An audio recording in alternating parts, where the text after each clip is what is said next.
Menikah, Mas? Sudah menikah? Sudah. Nah, oke.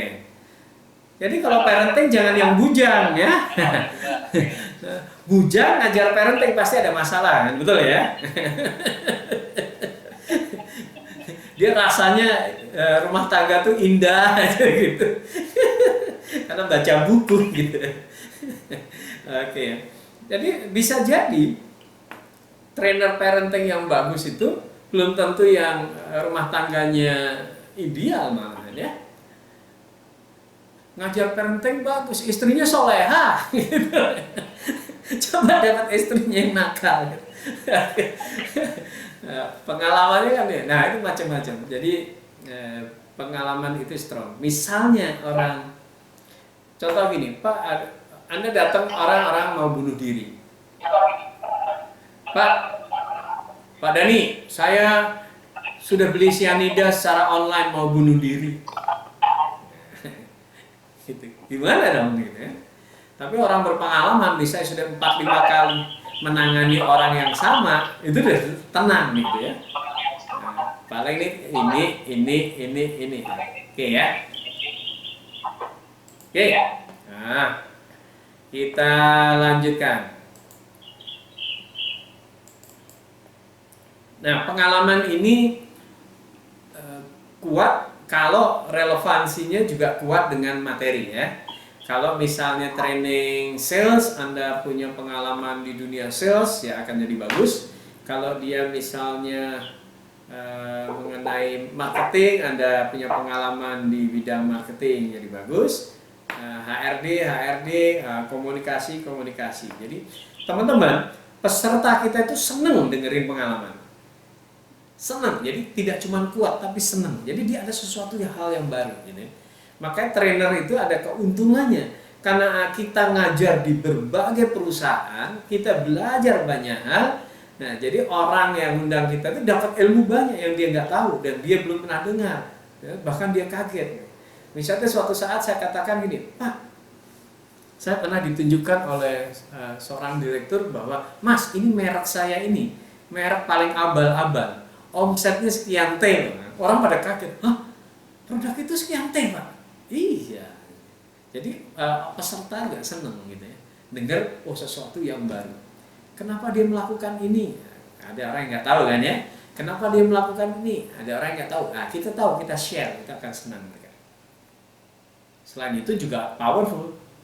Oke, lanjut teman-teman. Oke.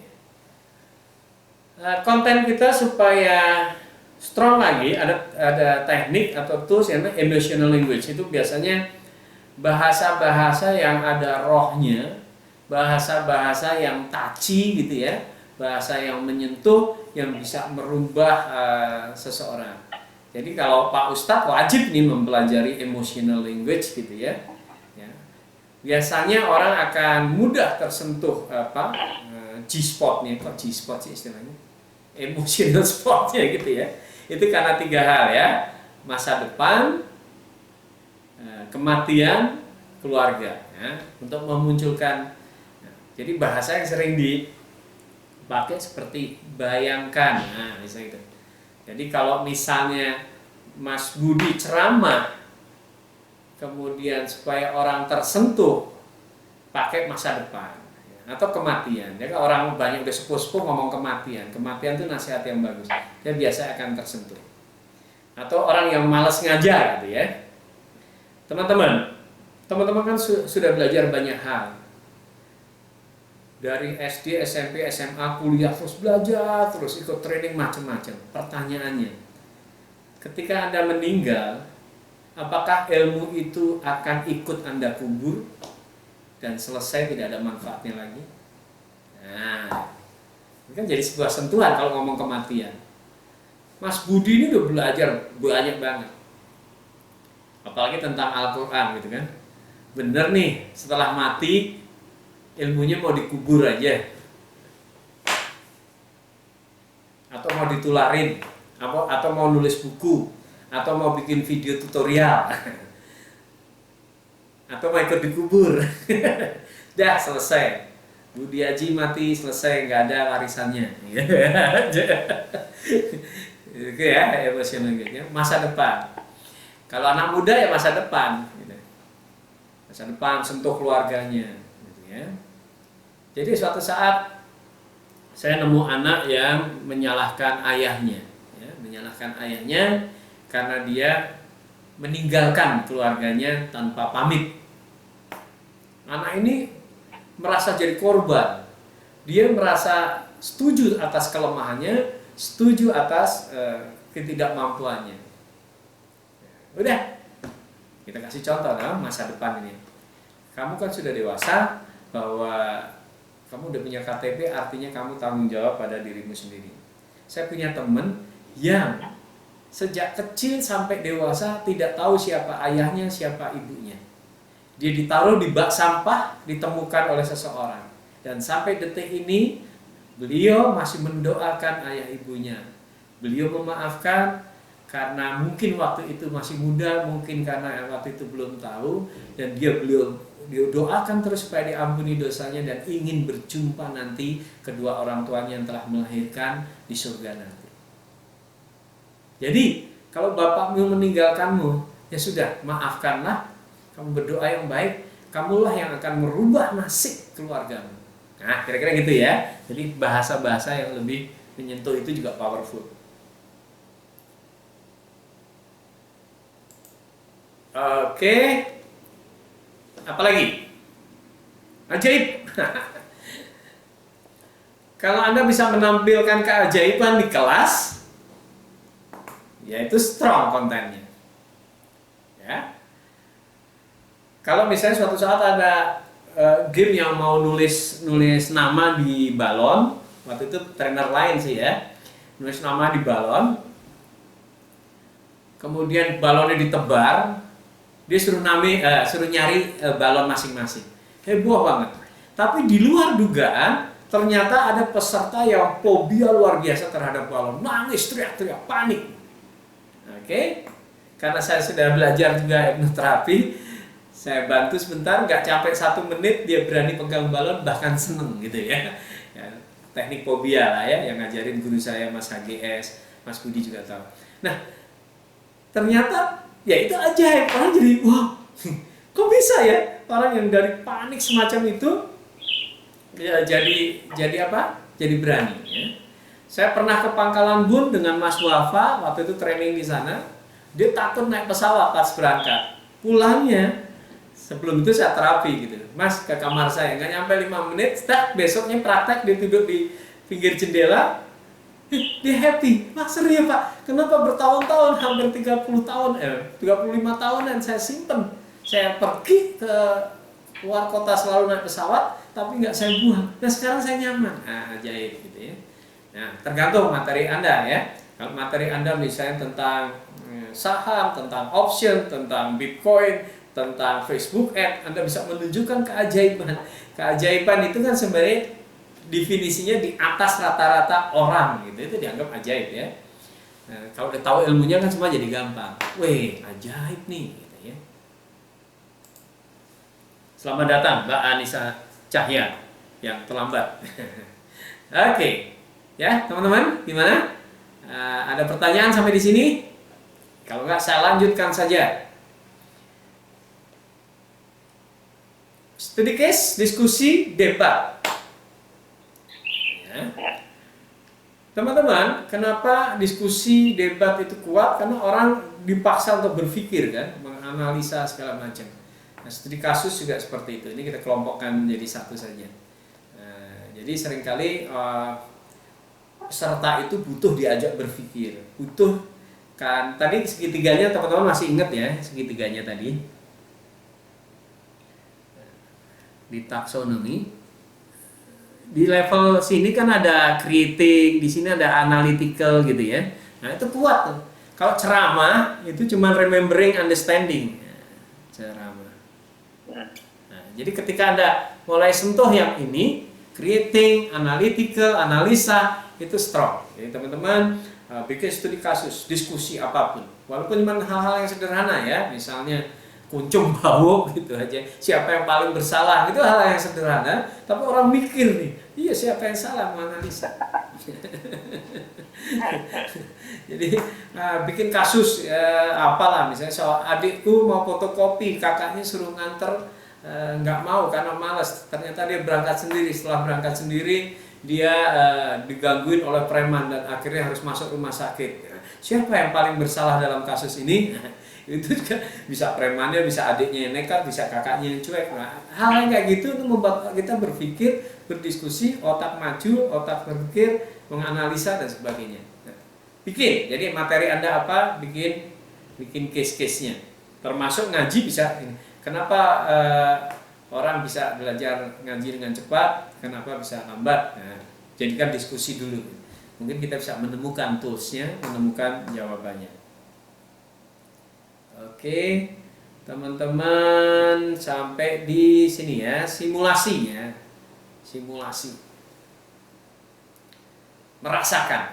Nah, training itu kalau bisa sampai kita rasakan itu bagus ya. Makanya kalau outbound itu bagus bisa merasakan. Teamwork, main game walaupun bisa merasakan. Ada challenge, tantangan ya. Positive fighter seringkali kita simulasikan teamwork itu seperti apa, dia bisa langsung tahu. Jadi misalnya contoh game-game yang ada di outbound gitu ya, bagaimana bisa melewati rintangan ini karena di tengahnya ada bom. Nah, teman-teman coba praktek dari sini ke sana. Nah, kemudian nanti, ternyata supaya sukses semua adalah teliti, memperhatikan, perhatikan polanya dan segala macam. Nah, mereka bisa memformulasikan kesuksesan dari teamwork itu karena dia merasa.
Simulasikan, dia merasakan bertanya, dia merasakan ditanya, dia merasakan hubungan interaksinya, itu akan kuat ya, strong content.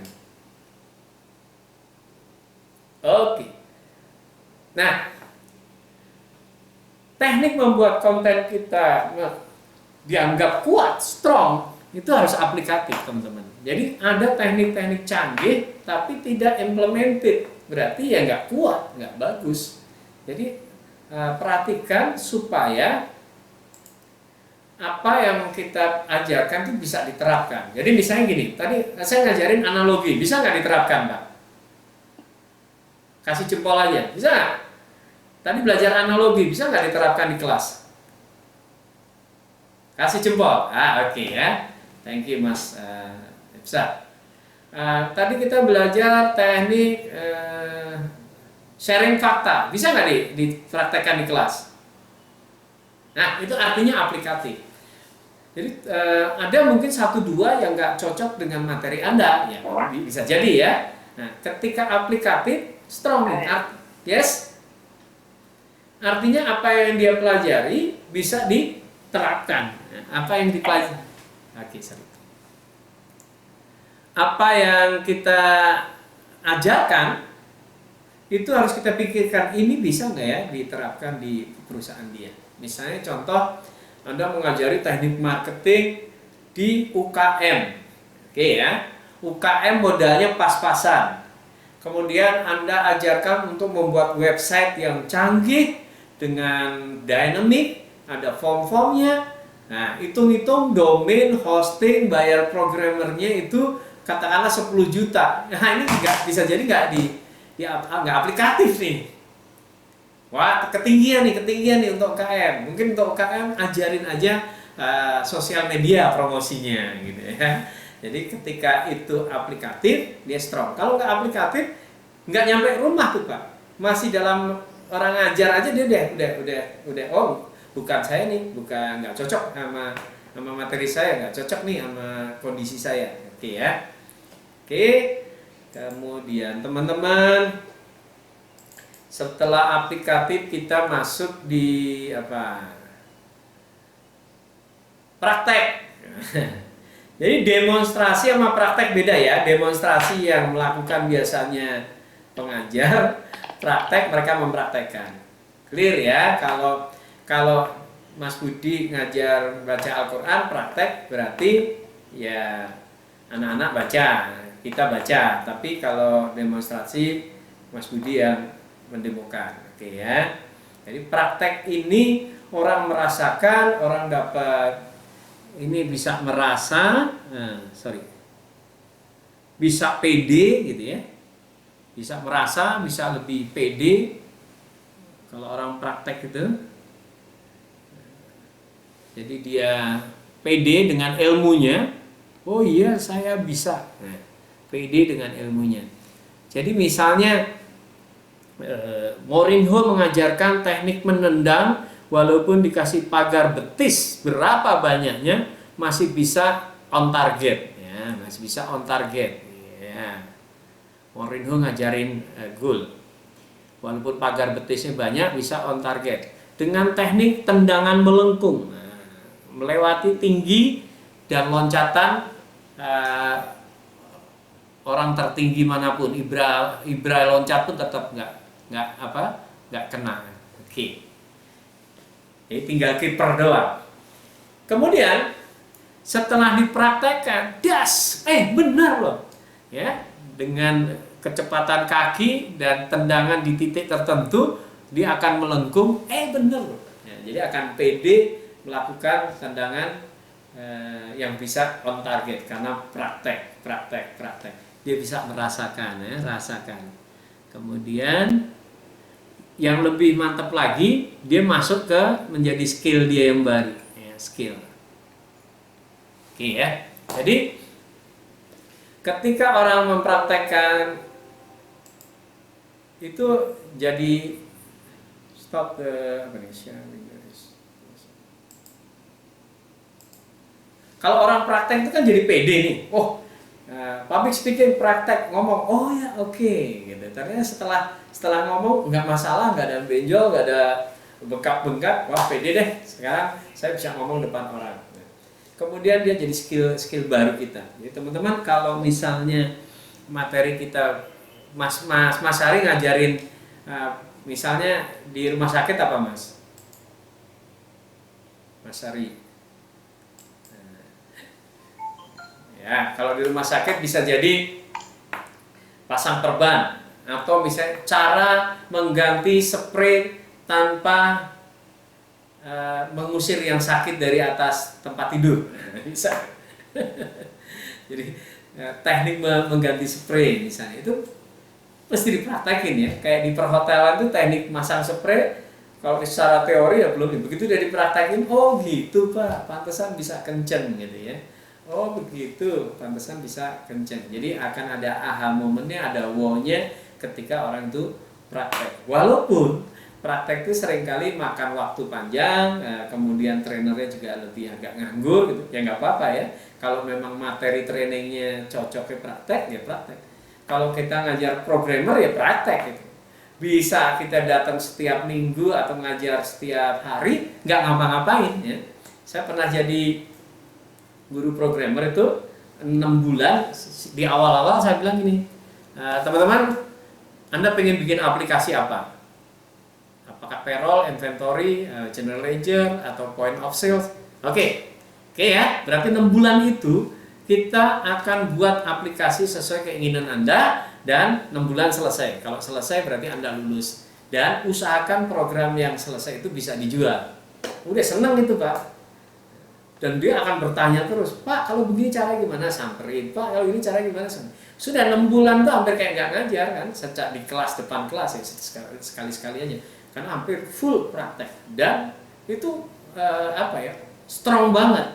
Akhirnya orang selesai, paham sintek-sintek, paham cara bikin laporan, paham cara memproses, cara bikin layout, nah udah selesai ya.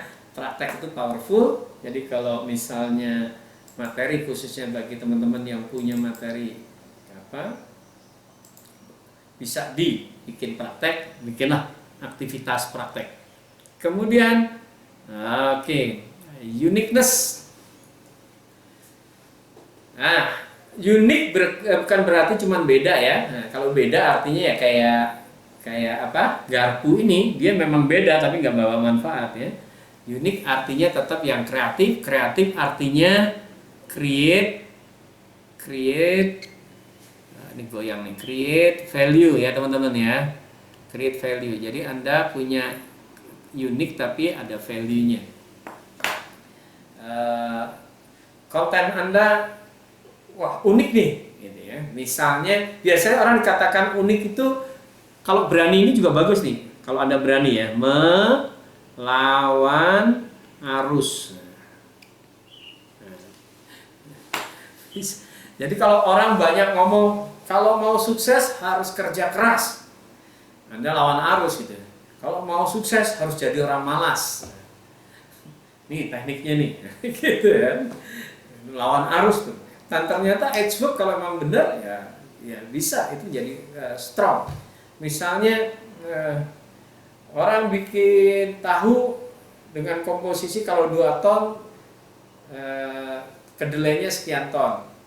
Kemudian kalau Anda bisa bikin lawan arus, bikin tahu 2 ton, kedelainya cuma 2 biji, itu ya, ada value-nya tuh. Wah, ini caranya gimana nih? Oke, ya, uniqueness. Nanti kita diskusikan kalau teman-teman masih ini. Oke, sip. Nah.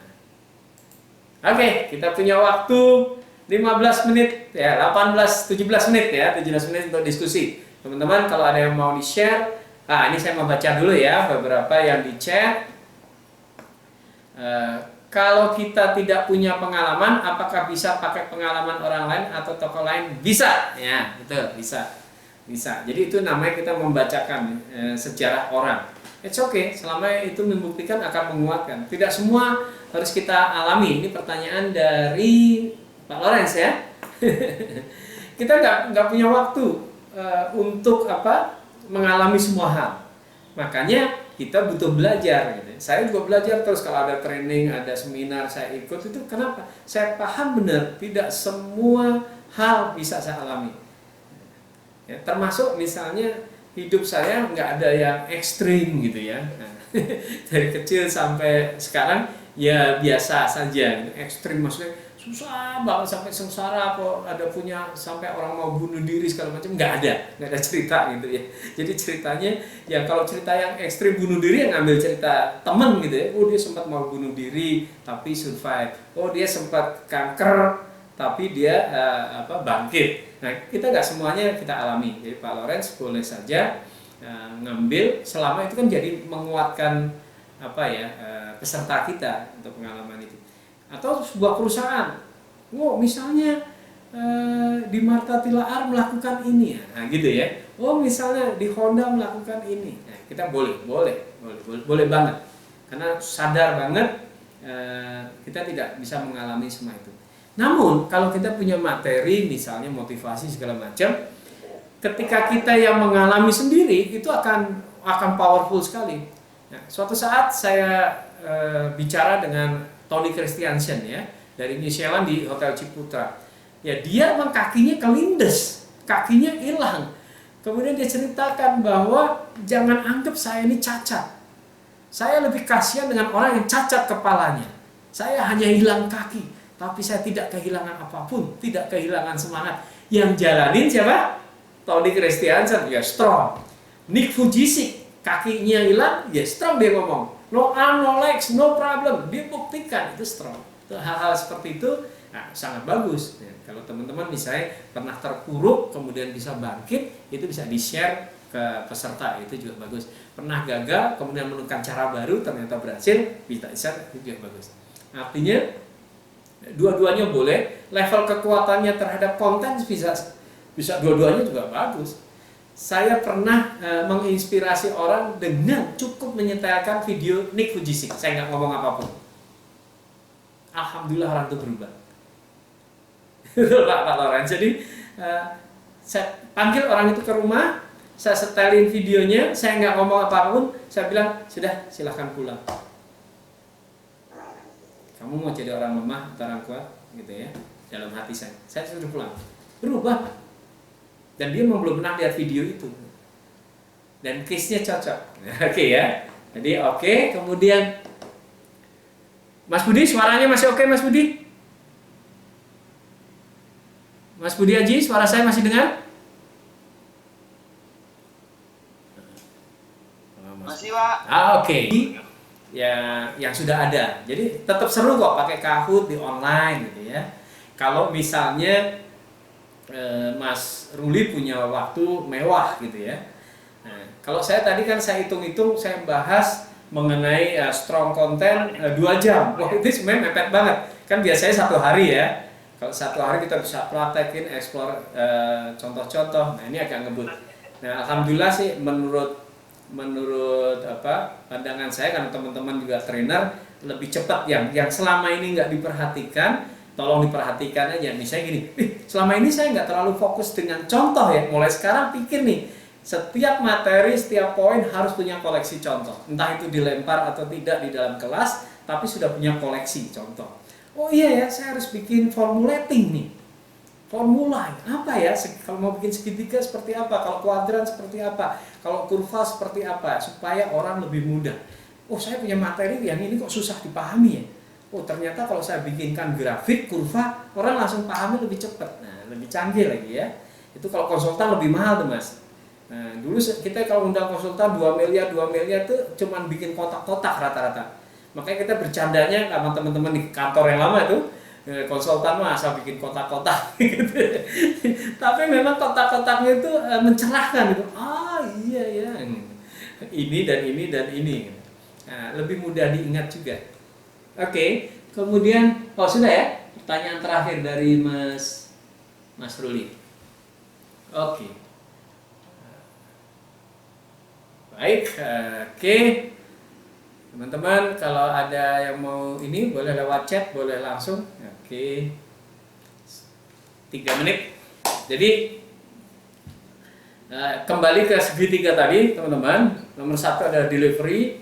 Delivery itu bisa humor, bisa desain slide-nya, bisa suara kita ya. Anda yang dikaruniai suara yang ngebass, bariton itu mantap ya. Saya agak pecah nih gitu ya. Misalnya suara Anda itu mantap sekali, enak didengar dan orang jadi merdu. Itu alhamdulillah. Ganteng ya. Mas Ruli ini ngajar pasti mempesona nih. Misalnya materi trainingnya untuk para SPG gitu. Ganteng kan Mas Ruli ya. Nah, itu juga delivery juga ya. Mas Budi Aji suaranya kalau ngajar-ngaji waduh merdu ya. Diimamin Mas Budi itu calon masuk Jannatul Firdaus gitu ya. Kan sholatnya jadi khusyuk Mas Budi. Oke. Itu hal-hal yang menarik. Kemudian di sisi konten, ya konten itu tadi strong content itu. Ya, Anda bangunnya mesti dari situ. Ini aplikatif nggak, memberi solusi nggak? Nah, itu kalau saya pertanyaan awal selalu gitu. Masalahnya apa? Klien itu apa untuk undang saya provide solusi nggak? Kalau nggak berani saya. Tapi ketika oh iya saya punya solusinya nih. Pak Ari, saya punya outlet 40 biji jualan tas dan dompet dan segala macam. Gimana meningkatkan sales? Wah, saya lihat. Oh, saya punya solusinya. Oke. Bisa munculin proposal. Bahkan semakin pede kita dengan solusinya, semakin mahal tuh kita bisa bikin proposal, betul nggak? Karena ini kalau produk ini dijual sekarang mencapai katakanlah 2M per bulan, setelah training saya yakin bisa 3M per bulan, berarti kalau membayar saya segini mungkin worth it lah gitu ya. Jadi proposal kita lebih pede. Dan Nah, kalau kita punya provide solusi, nah, itu ada dua hal juga, benar-benar hal kita yang baru atau klien melakukan kesalahan. Jadi teman-teman boleh tuh selidiki, jadi apa, mystery guest. Saya waktu itu ngajar beberapa batch untuk Indomaret, saya sering belanja ke Indomaret dari mystery guest. Oke, saya lihat ada susu kecepit kulkas, susu ultra ya teman-teman, kecepit kulkas. Nah itu saya bahas. Nah, kemudian ketika saya disuruh ngajar Edge Hardware, saya belanja tuh Edge Hardware. Sengaja saya salah-salahin ya. Saya beli balon yoga, saya salah-salahin. Saya jadi tahu nih, sehingga saya kasih masukan. Oh ini Pak, yang masih seragam hitam putih, yang masih trainee, levelnya masih begini. Itu ada kekurangannya kalau kita lepas gitu ya. Mesti ada penambahan lagi, pembekalan lagi, entah dari attitude, sikap, semangat, cara bicaranya. Nah, kita nemu, jadi nemu kesalahan mereka, punya ide untuk improvement. Kuat tuh. Jadi kita ngasih training, provide solution. Kira-kira gitu ya teman-teman. Kita punya WA group, kita bisa ngobrol lanjut gitu. Alhamdulillah 2 jam ini sharing kilat, mudah-mudahan memberi manfaat. Saya juga ada website A2Z for Trainer. Bagi yang sudah ikut, terima kasih. Saya akan tambahin terus. Kemudian beberapa saya upload juga di YouTube, dan teman-teman bisa subscribe, share, like gitu ya. Baik teman-teman, terima kasih. Sampai jumpa lagi. Sukses besar untuk Anda.